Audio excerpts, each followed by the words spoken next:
Vektor. Vektor ialah suatu kuantiti yang mempunyai magnitude dan arah.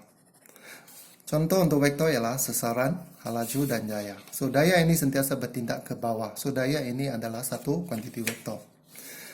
Tata tanda dan perwakilan vektor. So, vektor, kita boleh wakilkan vektor dengan menggunakan tembaran garis berarah, iaitu kita lukis satu garis lurus dan kita melabelkan arah dia. So, panjang untuk yang garis lurus ini mewakili magnitude vektor, manakala anak panah ini mewakili arah vektor. So, cara kita menulis vektor, tata tanda dia ialah AB dengan anak panah di atas dia. Maksud dia, vektor itu arah tindakan dia ialah daripada A pergi ke B, dari A pergi ke B. Ataupun kita boleh labelkan vektor ini dengan A dan ada tanda gelombang di bahagian bawah dia, ada simbol gelombang di bahagian bawah dia. So, ini adalah dua cara. Okey, satu cara melalui penulisan dan satu cara melalui gambar raja. Okey, tempelan garis untuk mewakili vektor. Contoh, sebuah kapal layar bergerak 7 km ke arah timur. Okey, ke arah timur. So, kita boleh menggunakan satu garis lurus. Okey, satu garis lurus. Okey, kita boleh menggunakan perwakilan. Okey, 1 cm mewakili 1 km. Maka di sini kita boleh lukis 7 cm. 7 cm maksud dia mewakili 7 km.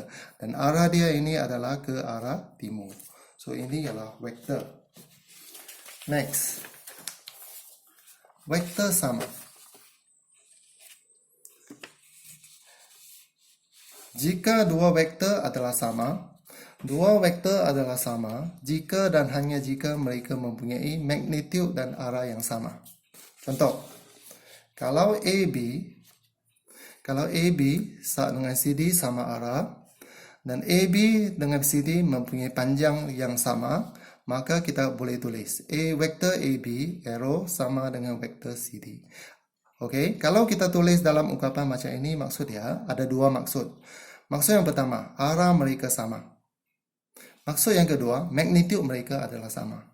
Okey, kalau kita tulis dalam bentuk macam ini, AB sama dengan CD, vektor AB sama dengan vektor CD, maksud dia arah AB, arah BC, CD sama dan magnitude mereka adalah sama. Magnitude iaitu panjang mereka adalah sama.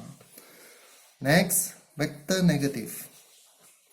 Suatu vektor yang mempunyai magnitude yang sama tapi arah yang bertentangan. Magnitude yang sama, tetapi arah dia bertentangan. Okey, itu ialah vektor negatif. Okey, contoh. Dalam kes ini, kita tulis AB sama dengan negatif CD. Kita tulis AB sama dengan negatif CD. Sebab AB dan CD ini mempunyai panjang yang sama. Tetapi AB dan CD ini mempunyai arah yang berlainan. That's why kita boleh tulis vektor AB sama dengan negatif vektor CD. Negatif ini maksud dia arah dia bertentangan. Ataupun kita boleh tulis vektor CD sama dengan negatif vektor AB. Sama sahaja. Okay, next. Menentukan magnitude suatu vektor. Apa itu magnitude? Magnitude ialah panjang vektor. Okay. Magnitude suatu vektor boleh ditentukan dengan mencari panjang suatu garis yang mewakili vektor itu. Okay, dalam kes ini. AB panjangnya mewakili magnitude vektor. So, dalam kes ini bagaimana kita kira? Kita boleh menggunakan pelbagai cara, betul tak? Untuk penyelesaian segitiga. Di sini kita gunakan teorem Pythagoras. Okey, kita menggunakan teorem Pythagoras. Okey, simbol modulus ini mewakili magnitude vektor atau panjang vektor. So, dalam kes ini kita menggunakan teorem Pythagoras. 3 square tambah 4 square kita dapat hipotenus. So, hipotenus dia ialah 5 unit. So, 5 unit ini ialah unit vektor. Okey, ataupun kita boleh menggunakan cara-cara lain seperti yang kita sudah belajar dalam penyelesaian segitiga untuk mencari panjang sesuatu garis. Okey, next. Contohnya.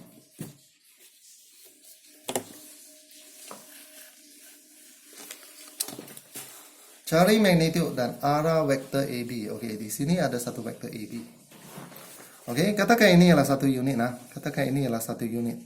So, kita dapati ini ialah 5 unit, 5 petak. Dan sini ialah 5 petak ke atas. Ini ialah 5 petak. So, magnitude AB ialah, dalam kes ini kita boleh menggunakan teorem Pythagoras, betul tak? Sebab ini ialah satu segitiga bersudut tegak. Maka, 5 square tambah 5 square, punca kuasa 2, kita dapat set 50. Set 50 ialah 25 darab 2. Kita pecahkan set 25 darab set 2. So, set 25 ini ialah 5, set 2. So, ini ialah magnitude vektor AB. Okey, arah vektor pula ialah, kalau kita letak ini sebagai utara selatan, ini sebagai utara, maka arah vektor AB ini ialah ke arah timur laut. Okey, ini ialah arah timur laut. Ataupun kita boleh tulis, vektor ini ialah 45 darjah dengan garis mengufuk. Boleh macam ni atau boleh macam ini. Ataupun kita boleh menggunakan konsep bearing. Okey, bearing vektor AB ialah 045. Okey, kadang-kadang kita akan menggunakan cara macam ini. Okey, next.